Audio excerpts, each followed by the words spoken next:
and it exploded in my face and killed me. In August 14, 1958, I died from that bomb.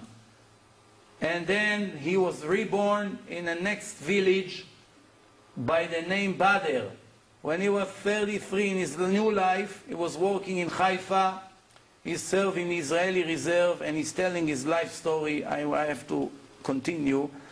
Vivian Silvano was born in Sao Paulo 1963 and speaking Portuguese.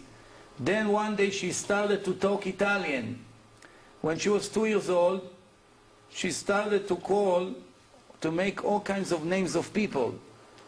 And she was correcting, she was saying it in the right accent, Italian accent. They started to check her story, and they found out that she remembered her previous life. I'm moving on to the next chapter, which is regression. What's regression? Regression is very simple. You come to a doctor's appointment, a parapsychologist, and he's able to hypnotize you. How do they hypnotize you? They tell you, please look at the point right there on the wall for 15 minutes. Do not think about anything. Just focus on that point. And for 15 minutes, a person is staring at that point, and then he begins to fall asleep. This is a situation that you're half awake, half asleep. It's called hypnosis. They hypnotize you. Once you're in that situation of hypnosis, this doctor is able to return you to previous time in your life. And this is the way it's been done. There's many videos about it in many libraries. I'm sure you can get some of it in the internet. It's well known. Let's go to 1975. August 10, 2 o'clock. Can you tell me where are you? This person now is going back 30 years, 35 years. Yes, I'm standing in Fifth Avenue in Manhattan, trying to sell my Persian rugs to someone there. Then they said, okay, let's go to 1965. I'm waiting for my bar mitzvah. The rabbi is coming to teach me how to read in the Torah. Let's go to 1955. He's 3 years old. What happened? He falls on the floor and begins to crawl like a baby. Remember, he could be 7 years old. Then he makes noise like a baby, 7 years old, crawling on the floor, and you hear like a baby's on the floor. Then they say, let's go to 1950. 1950 is 10 years before he was born. Sometimes there is complete silence. You talk to him, no answer. Why? He wasn't in a body. He was in a spiritual world waiting for another reincarnation. Then they go, let's go to 1930. Then guess what? He begins to talk in a different language. Now he's speaking Russian. Until now he was speaking Persian. Now he speaks Russian. Where are you? In Moscow. What's your name? Alex. It's a different person. It's the same soul in a different body. Describe 1930 in Moscow now. What is he doing? In some of those regressions, in the middle of the regression, there was one girl, one woman, that describing her previous life in Auschwitz. And she's waiting in a line, and the Nazis are shooting one by one. And she described it live, like in any second she's going to get a bullet in her head, speaking in Yiddish. Live from 1943 or 1947, mamash live, original from that time. Some of the regression, they were able to return people to the previous reincarnation that was sometimes was even 1,000 years ago. One of the regression, they were able to get a goy that describing that is a carpenter of the king of Egypt, Pharaoh. This is almost 4,000 years ago. He is speaking in ancient Egyptian. Some languages that they speak in the middle of the regression, nobody in the world were able to know which language is that. They took it to all the world experts to languages, and they did not recognize the language they were talking, because there's nobody aware of this language anymore. That's how old that language is. We're going to see some of the cases here.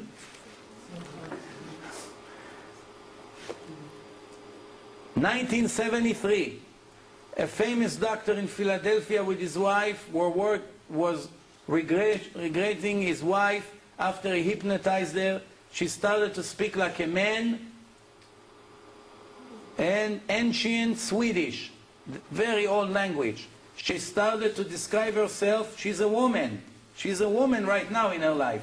But she described herself as a farmer from Sweden 300 years ago in a village named Enshin.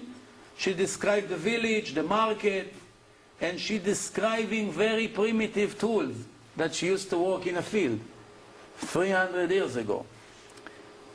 I have all the sources. If you want to copy it, you can go and check later on. Okay?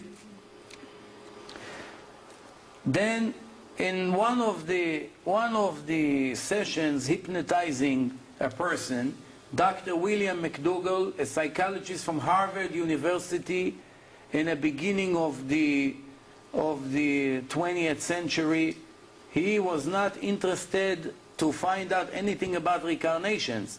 He wanted to do hypnosis, to hypnotize someone for a different reason. But in the middle of the test, there's a person that started to say that he's a carpenter, and he has to make on a board an image that was made for the grave of Pharaoh. And he has to make an eagle, and he described with his hand how the eagle would look, and with a white crown. And McDougall was registering all the information. 9 months later, Sir Petrie, a British archaeologist that was working with an Egyptian company, found out in his digging, he found out a grave of a king. Nobody knew which king from the time of the pharaohs, but they didn't know which one.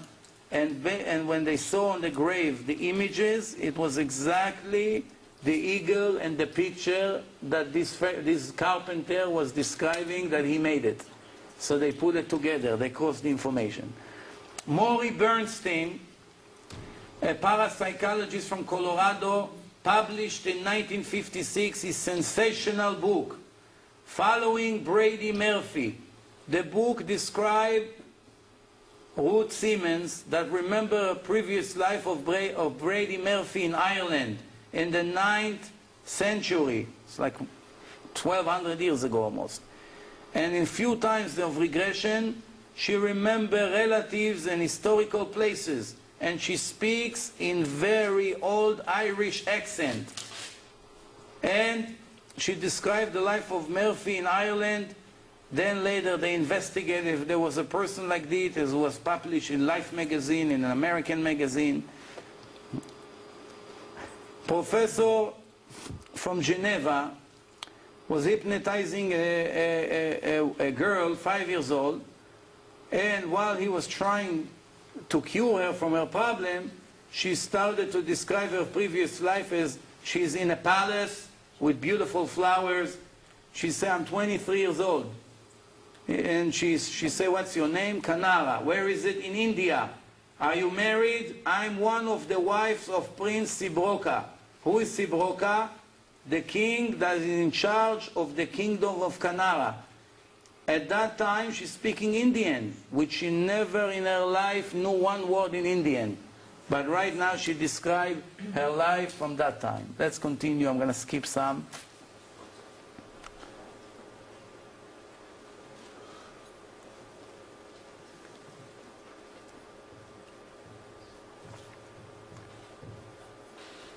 Dr.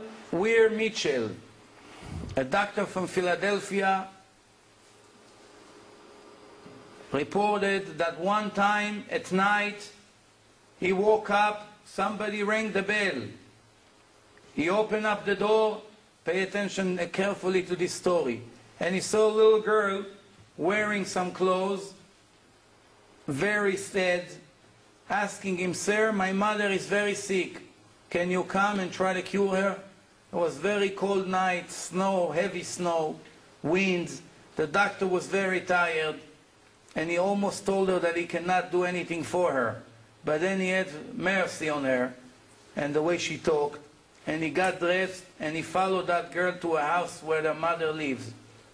When he entered the house, he treated the mother and saved her life.